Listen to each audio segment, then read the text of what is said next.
The year is 1945. Amidst World War II, a chilling plan is hatched in Japan, Operation PX, or Operation Cherry Blossoms at Night. This was Japan's attempt to unleash biological warfare on the United States mainland. The plan aimed to strike at the heart of America using the plague. The intended target, the bustling cities of California, caught unaware and unprepared. The name Operation Cherry Blossoms at Night evokes dread, juxtaposing the beauty of cherry blossoms with deadly intent. The image of these blossoms falling silently on cities, carrying the seeds of death, is a haunting reminder of biological warfare's indiscriminate nature.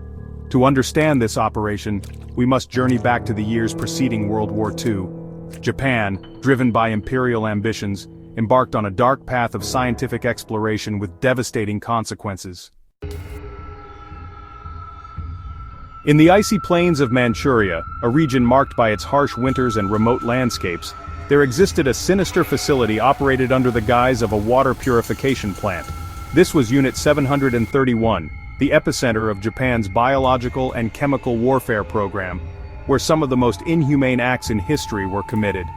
Led by General Shiro Ishii, a man driven by a ruthless ambition and a twisted sense of scientific curiosity, Unit 731 conducted horrific human experiments in the name of science and warfare. These experiments were often brutal and inhumane. Thousands of innocent men, women, and children became unwilling subjects in these gruesome experiments, suffering unimaginable pain and terror. They were infected with deadly diseases, such as plague and anthrax, their bodies becoming living laboratories for the development of biological weapons. Vivisection, often performed without anesthesia, was commonplace, leading to excruciating deaths. The atrocities committed at Unit 731 were sanctioned by the highest levels of the Japanese government and military, who saw these experiments as essential for their war efforts. Ishii convinced the Japanese leadership that biological weapons could tip the scales of war in Japan's favor, promising a decisive advantage.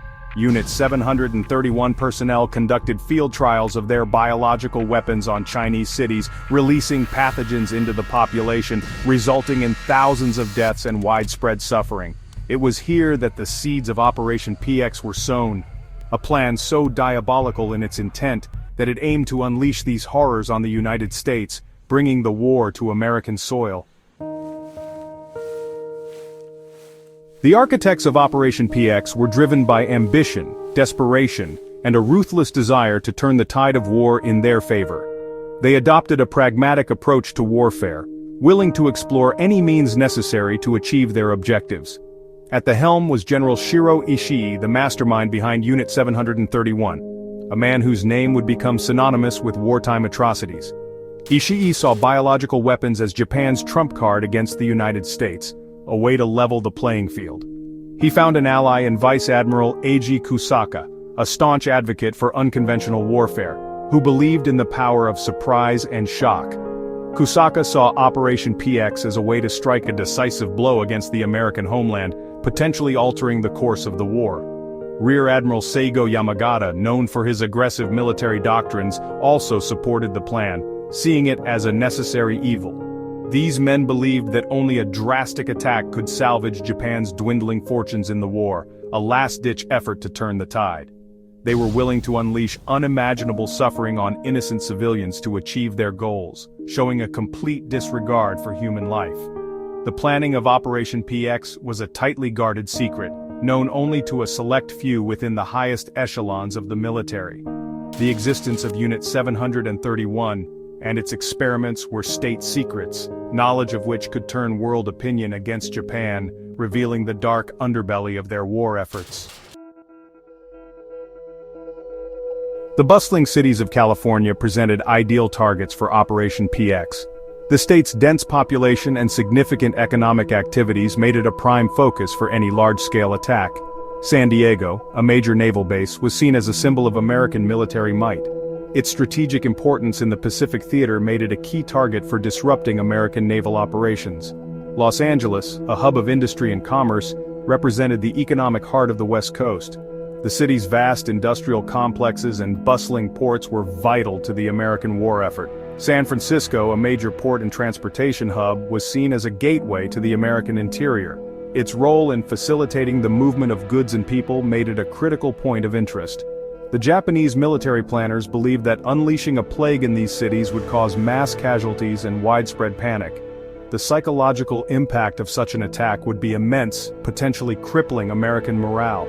The choice of California was not just strategic, it was also symbolic. Targeting such a prominent state would send a powerful message to both the American public and the world. California represented the promise and prosperity of America, a stark contrast to war-torn Asia. Its thriving cities and booming economy were emblematic of the American dream. By attacking California, Japan aimed to strike at the heart of the American dream. The goal was to undermine the sense of security and invincibility that Americans felt. The Japanese believed that Americans would be ill-equipped to deal with a biological attack. The lack of preparedness for such an unconventional form of warfare would exacerbate the chaos.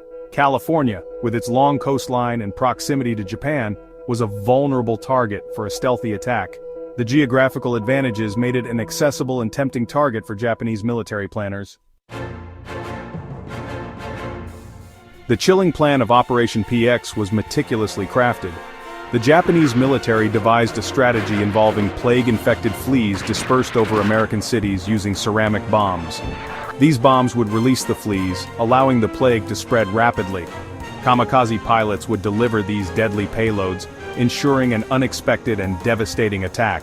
The goal was to create an epidemic that would overwhelm medical facilities and cause widespread fear and chaos. The plan underscored the lengths to which the Japanese military was willing to go to achieve their objectives. Amidst the dark strategies of war, a glimmer of morality emerged. Some Japanese scientists and military officials questioned the ethical implications of using biological weapons. These individuals argued against the deployment of such devastating weapons. Their resistance played a role in the decision to abandon Operation PX, sparing countless lives. It serves as a reminder that even in conflict there is room for compassion and ethical consideration. The story of Operation PX serves as a stark reminder of the unseen threats during times of conflict. It highlights the potential for scientific advancements to be used for destructive purposes. The planned biological attack on California underscores the importance of vigilance and preparedness. It also reminds us of the resilience of the human spirit and the capacity for moral courage. The lessons from Operation PX continue to resonate, serving as a testament to the dangers of biological warfare and the importance of ethical integrity.